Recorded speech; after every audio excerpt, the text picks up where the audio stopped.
Okay, so right. So in the previous lesson, okay, nung part 1 and part 2 ng ating Korean letters, you learned a lot of letters already, Korean letters. So but hindi pa siya kumpleto.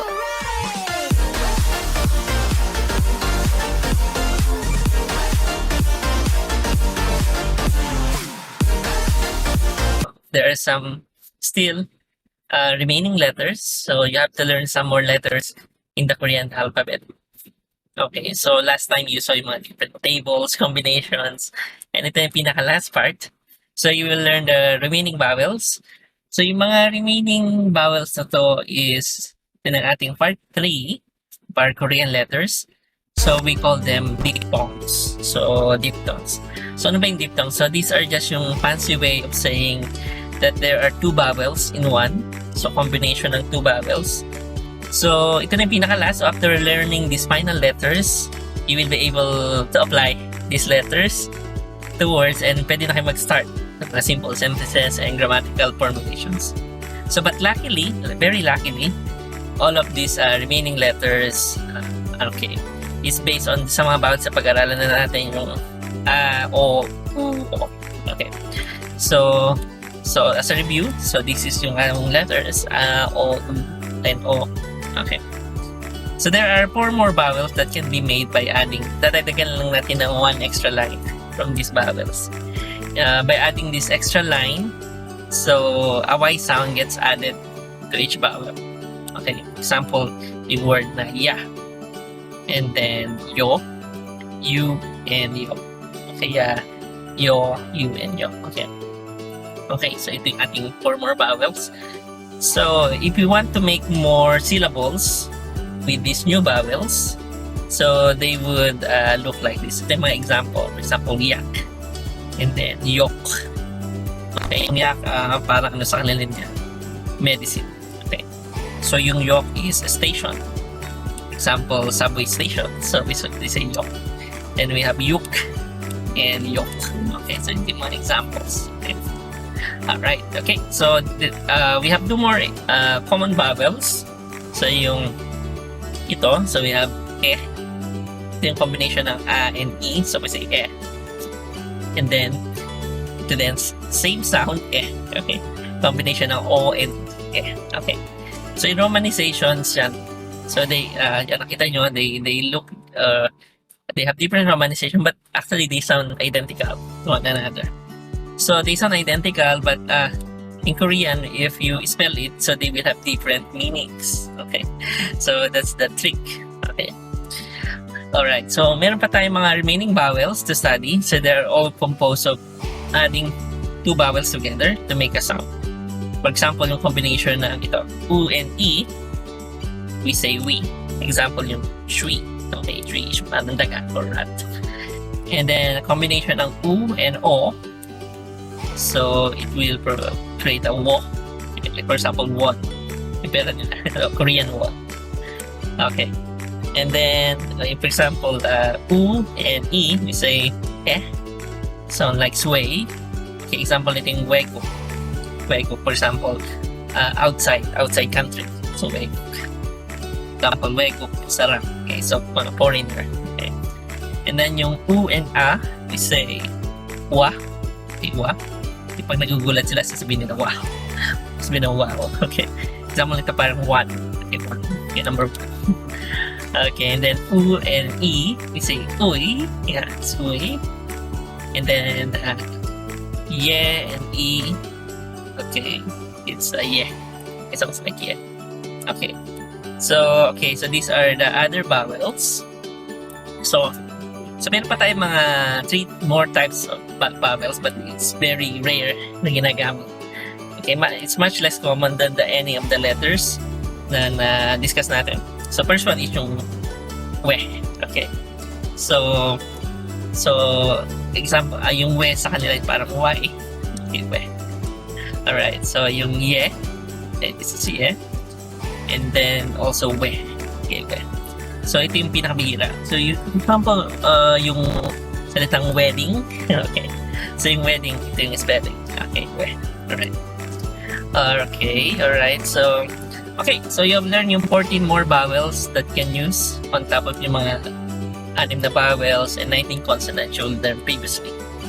Okay, so ito yung ating charan! Combination ng lahat ng vowels na possible. Okay. So you can learn these blocks. Ito na yung pinaka-whole na na Korean blocks. For example, tingnan natin yung first row. Yung B sound. Okay, B, ba, bo, bu, bo, bia, bio, biu, bio, be, we, bo, we, boa, boy, be, bue, be, bue. Okay, so yun. Ganun yung Okay, and then you practice and memorize. Okay, but not all of these are being used. Ito lang yung mga possible combinations. Alright. Okay, so one more thing pa is, so last time we learned yung blocks, mga blocks. So we learned na merong, pag-aralan lang natin last time is merong mga 3. So we have consonants, yung 1, 2, 3 consonants, vowel consonants.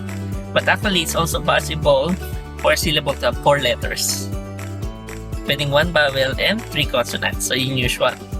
So, this additional consonant gets added as the 3rd consonant na syllable. So, para mas ma-imagine nyo, we have this image. Okay?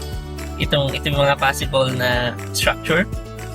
So, kung yung vowel na ginamit natin is yung horizontal aligned, okay, yung napag-aralan natin last time, for example, yung u, o, u, and yo. Okay, yung syllable looks like the structure on the left. Okay, on the left side. Okay. If yung vowel naman being is vertically aligned, okay, yung e, o, and yo, and ya. Okay. So yung syllable looks like structure on the more of on the right, on the right side. Okay.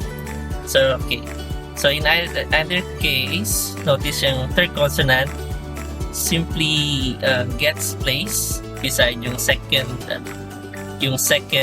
consonant. Okay. So lagi sila magkatabi. Yung 3rd and 4th consonant. Okay. And then most of the time, if word has 4th letter, yung mga vowels na ginagamit natin yung mga simple vowels. Yung a, e, o, u, yan. Hindi tayo gumagamit ng mga complex vowels. Ay din mahihilo na tayo. Alright. So, okay, for you to imagine, so we have 4 of the most common examples of these 4 letters. Especially sa mga beginners, ito yung mga usual vocabularies na ginagamit. For example, yung una is yung anta. Okay. Anta means to sit. And also ilta. Okay, ilta means to read. Okay. And next yung okta. Okay, do that or not. Okay. So pag tinanong kayo, meron ba kayo nito? So you say okta or okta. Or sa mean wala. Okay. And then tak. Tak is yung chicken. Okay, for example, yung mga, alam niyo yung mga takalbi, takpogi, takalbi, so yung mga chicken. Okay. Okay, so or bultak. Okay, and then pulta means to scratch. Okay, as a verb. Okay. So medyo mahirap kasi yung pronunciation is a little bit complicated. Depende, yun, hindi kasi pwedeng ibig kasi yung dalawang magkasunod na consonant, yung isa dun silent. So it depends, okay. So yung upcoming syllable na nagsisimula is the vowel or consonant. So yun. Pero we will learn that later on. Okay. Also, note na yung ating, for example, yung ating 4th letter. So if for example there are yung example nating letter na 1. Okay, 1. So there are only 3 letters, yung ku, wa, and an. Yung 4th letter dito refers to the additional 3rd consonant already. So wala tayong 4th consonant. Hindi na tayo pwede mag-take up. And isa pang rule is yung mga double consonants. For example, yung double S, double K, double ba, double ta should be taught as 1 letter already. So therefore, if you see yung syllable na it, okay, there are only 3 letters. Okay, O, E, and double S. The 4th letter will never be added sa mga double consonant. Okay, yung mga exception. Alright, okay, so that's it. So, okay, so you're finished with all the letters. Congratulations. You can now read Korean. So, it just takes practice for you. Madali lang naman siya. Okay, so because you maybe yung basta yung beginner, you don't know any words, but you already know how to read.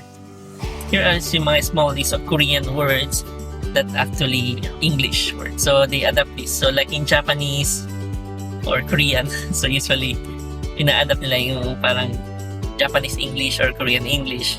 So these are words that have made their way to the Korean language because of the influence of English. But ang difference ito is yung sa pronunciation. So keep in mind yung mga Korean sound structure is very different from English. So sometimes yung mga Korean word sounds is different from their Korean English counterpart. So these are an example. So in this one example, this is hotel. Okay, hotel. Yep. Sofa. Okay. So yung Korean word, so walang F sound. Sofa. Parang F sound na rin siya. And then this one is television. The next one here. Yeah, radio. Okay. Okay, how about this one?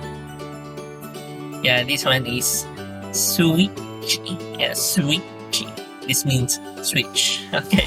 Pambuhay, switch. Okay, so next one is this one. Okay, how about this one? Game. Yeah, game. Right, means game. And then, okay, next one. This one is shopping. Yeah, shopping. Shopping is in English shopping. So, kanila shopping. And then this one is orange. It means orange in English. Okay, orange. Korean. Then this one is team. Okay, so next one, how about this one? Okay, so this one is taxi. Yeah, taxi. Okay, taxi. Okay, and the next one, this one is pizza. Yeah, pizza. Okay, pizza. Okay, and next one, this one. Okay, so this one is hamburger. It means hamburger in English. In Korean, hamburger. Okay, this one. Next is shower. Okay, shower means a shower. Okay, and then this last one is kazu. Okay, so sa Korean in English lagi merong silabi kasi sila lagi may sound na vowels na ulit. Instead na card, sa Korean and Japanese is kazu. Lagi may vowel sound something. Okay, that's the difference.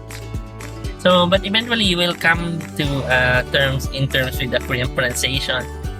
Just this practice and familiarization. Okay, alright.